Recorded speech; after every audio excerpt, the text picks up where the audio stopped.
The next questioner, please. Identify yourself. Assalamu alaikum. My name is Omar. I'm a Muslim. I need no other identification except the title that Allah in His infinite wisdom, power, and grace has given to me, and that is that I'm a Muslim. I heard much of what you said and I agreed, and I heard much of what you said and I was hurt and disagreed. I was pained for the children that were here and the language. Of course, we live in a world where language such as that is often used. But what pained me the most was when I heard, if I can quote you, and please allow for my inaccuracies. Sometimes I am often mistaken. If you live in a country, you should be willing to die for it.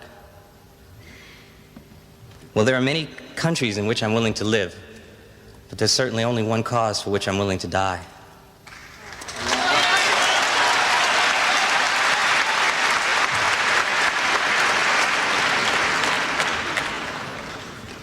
Please clarify yourself if you could. Yes. Thank you.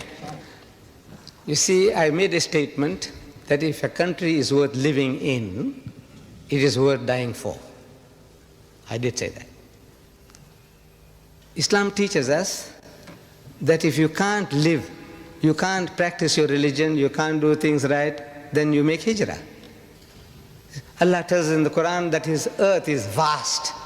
You know, for provision, He will provide for you. Make hijrah and go. Go somewhere else. You have no right to remain.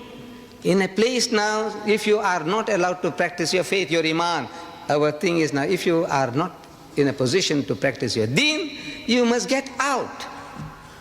That is all.